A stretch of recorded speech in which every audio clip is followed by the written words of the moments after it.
नमस्कार दोस्तों। आज है 12 फरवरी 2026 और दिन है वीरवार। आज शिव पुराण का शतरुद्र संहिता से 28वां अध्याय रहेगा। और हमने जो पिछले अध्याय में महर्षि पिप्पलाद और महर्षि दधीचि का वृतांत कहा सुना, उसमें मैं आपको एक मेन चीज़ बता दूं मोटी मोटी कि जो महर्षि पिप्पलाद थे वो पीपल वृक्ष में वास करते हैं। अगर कभी किसी शख्स को, चाहे वो स्त्री हो, पुरुष हो, बालक हो, वृद्ध हो, कोई भी हो, होता है कईयों को शनि की साढ़े साती आ जाती है ना। और शनि भारी हो जाता है कईयों का, तो उनके कई नुकसान होते हैं, एक्सीडेंट होते हैं, बीमारियां होती हैं। तो उसके लिए आपको एक निदान बता रहा हूँ, आप इसे अवश्य करें और पंडितों के चक्रों में ना पड़ें। करना क्या है, पिप्पलाद मुनि का एक मंत्र है जो मैं स्क्रीन पे दे दूंगा। उस मंत्र को आप पीपल के वृक्ष के नीचे 108 बार एक माला फेर लेंगे। जो माला होती है उसमें 108 मनके होते हैं। और हर शनिवार के दिन पीपल के नीचे बैठकर शाम के वक्त, सूरज ढलने के बाद शाम के वक्त पीपल के नीचे आपको 108 बार उस मंत्र का जाप करना है, जो कि मैं स्क्रीन पे दे दूंगा। ठीक है, इससे शनि की जो पीड़ा है वो चली जाएगी। ठीक, तो दोस्तों अभी शिव पुराण से शतरुद्र संहिता से 28वां अध्याय हमारा रहेगा यतिनाथ। यतिनाथ जो है भगवान जो है एक सन्यासी के रूप में आए थे और उन्होंने हंस का रूप धारण करके जो है नल और दमयंती का विवाह करवाया था। अब इससे थोड़ा पीछे हटके जो सत्य कथा है वो मैं आपको बतलाने जा रहा हूँ। दो पति पत्नी थे और पति का नाम था आहुक और पत्नी का नाम था आहुका।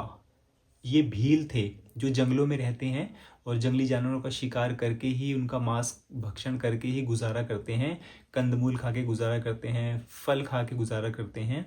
ये एक जोड़ा जो है ये उस जंगल में रहता था और ये दोनों पति पत्नी अर्बुदाचल पर्वत के पास रहते थे और वहीं इनकी कुटिया थी। और एक दिन ये अपनी पत्नी के लिए जो है आहार का जो है बंदोबस्त करने के लिए ढूंढते ढूंढते घर से बहुत दूर चला गया था। अब जो है भीलनी यानी आहुका जो है वो कुटिया में अकेली रह जाती है। उसी समय जो है शाम के वक्त जो है यतिनाथ भगवान शंकर यति के रूप में जो है वहाँ आते हैं सन्यासी बनकर। यति माने सन्यासी, तो हम यहाँ सन्यासी भी कह सकते हैं और यतिनाथ भी कह सकते हैं। तो यति रूप में जो है भगवान शंकर भेष बदल के आए और तब तक जो है आहुक भी आ चुका था, यानी वो उसका पति जो था वो भी आ चुका था। तो अब रात हो गई थी। इन दोनों ने उस यतिनाथ की बहुत सेवा भाव की, उसको भोजन भी ऑफर किया। और फिर यतिनाथ यानी उस सन्यासी ने कहा कि मुझे रात गुजारने के लिए यहाँ स्थान दो, मैं यहीं रुकना चाहता हूँ।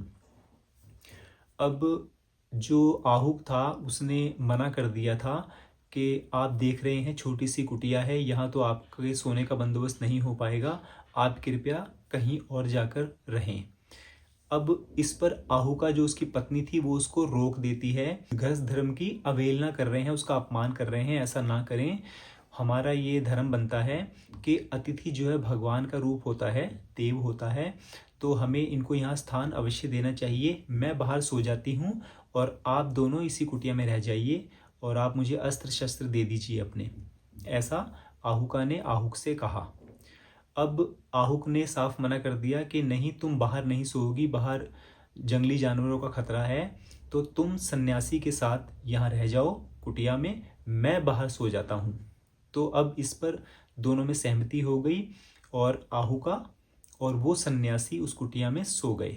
अब रात भर जो है वो बाहर पहरा देता गया, उसकी आंख लग गई। इसी बीच जो है भयंकर जंगली जानवर जो थे उन्होंने उस पर आघात किया और उसको खा गए। किसको? भील को, यानी आहुक को। वो मर गया। अब सुबह जब वो सन्यासी यतिनाथ बाहर आए तो उन्होंने उसे देखा कि भी हड्डियां पड़ी हुई हैं और उसे जंगली जानवर खा चुके हैं। तो उनकी आंखों में आंसू आ गए, वो दुख करने लगे।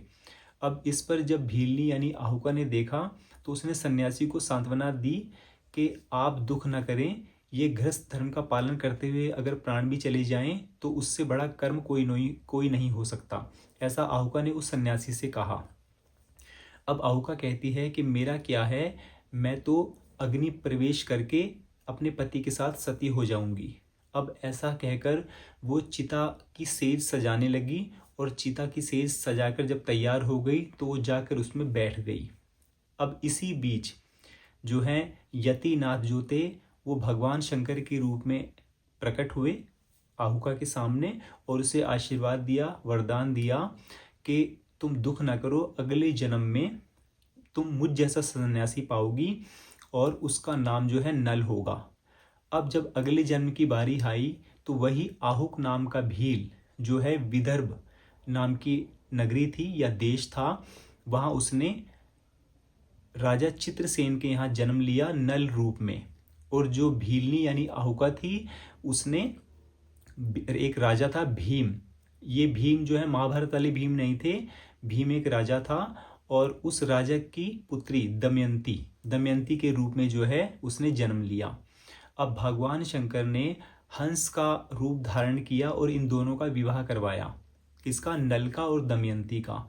नल और दमयंती का जब विवाह हो गया तो भगवान शंकर इन दोनों को आशीर्वाद देकर जो है वहाँ से अंतर्ध्यान हो गए। और सबसे बड़ी बात दोस्तों, जहाँ नल और दमयंती का विवाह हुआ था वहीं भगवान शंकर ने अपना रूप छोड़ दिया था अचलेश्वर महादेव के नाम से, अचलेश्वर शिवलिंग के नाम से। तो जब कभी हमारा अगला व्लॉग होगा वो अचलेश्वर महादेव का होगा। अब अचलेश्वर महादेव का मंदिर यानी शिवलिंग कहाँ है ये मुझे नहीं पता है, फिलहाल मैं गूगल में सर्च मारूंगा, जहाँ भी ये कहीं मंदिर होगा भारत के किसी भी कोने में तो वहाँ का व्लॉग स्पेशल रहेगा और वहाँ भी मैं इस कथा को थोड़ी सी रिपीट कर दूंगा ताकि आपको याद रहे कि मैंने ये सत्य कथा आपको बतलाई है ना। तो दोस्तों मेरा ये छोटा सा व्लॉग इतना ही था, अभी दीजिए इजाज़त। जय श्री राम।